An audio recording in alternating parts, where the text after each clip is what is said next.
है हाथ उठाएंगे और सबको साथ में सबको देना है।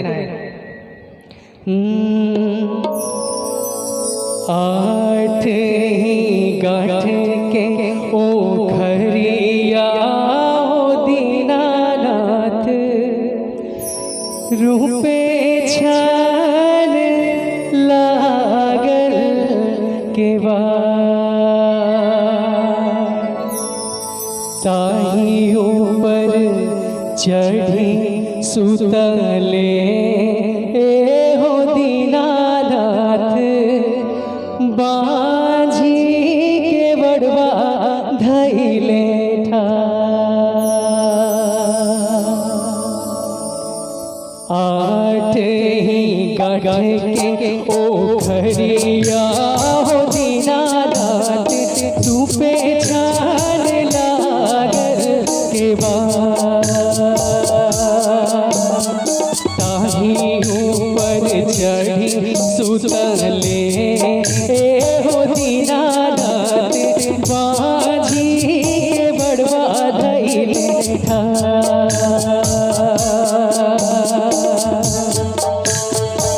मीठी मीठी ताली।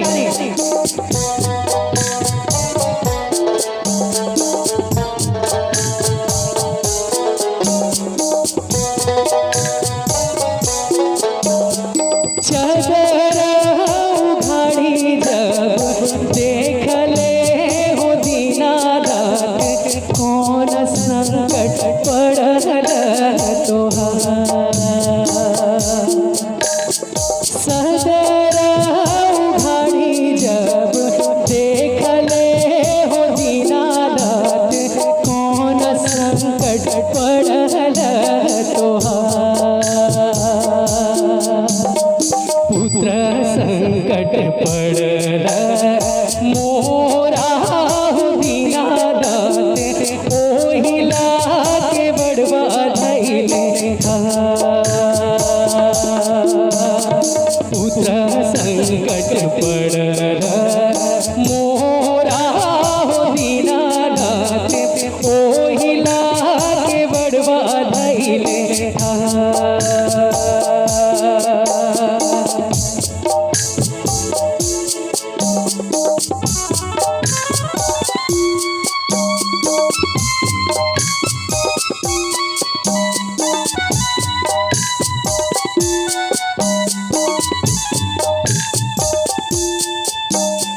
चदरा उघाड़ी जब देख ले हो दीनानाथ कौन संकट पड़ल तोहार। ऐसा पर्व है जो एक माँ अपने बच्चों के लिए ये पर्व रखती है और इतना कष्ट सह के ये पर्व वो रखती है। 3 दिन भूखे रह के वो एक बच्चे अपने बेटे के लिए वो मन्नत मांगती है और वो 3 दिन भूखे रहती है। चदरा उघाड़ी जब देख ले हो दीनानाथ कौन संकट पड़ल तोहार नैना संकट पड़ल मोरा हो दीनानाथ ओहिला के बड़वा धैले नैना संकट पड़ल मोरा हो दीनानाथ ओहिला के बड़वा धैले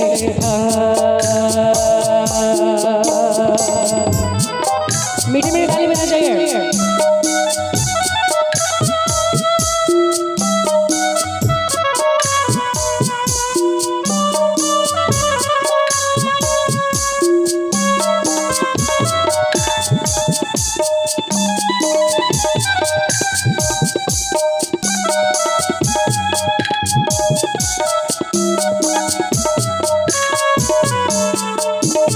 चदरा उघाड़ी जब देख ले हो दीनानाथ कौन संकट पड़ल तोहार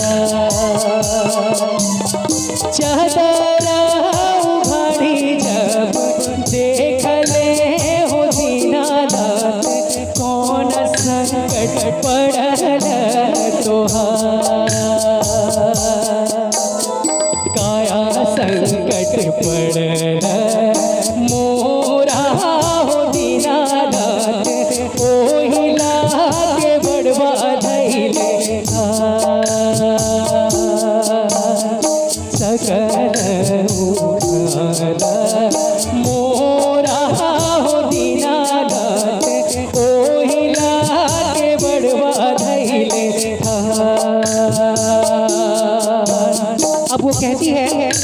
चदर उघारी जब देखले हो दीनानाथ कौना संकट पड़ल तोहार काया संकट पड़ल।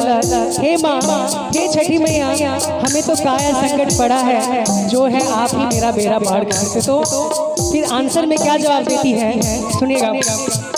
बाजी के पुत्र जब दिहले हो दीनानाथ खेलत कूदत घर जा। बाजी के पुत्र जब दिहले हो दीनानाथ खेलत कूदत घर जा। अन्हरा के आँख दिहल कोढ़िया के कहवा हंसत बोलत घर जा। अन्हरा के आँख दिहल कोढ़िया के कहवा हंसत खेलत घर जा। हंसत खेलत घर जा। हंसत खेलत घर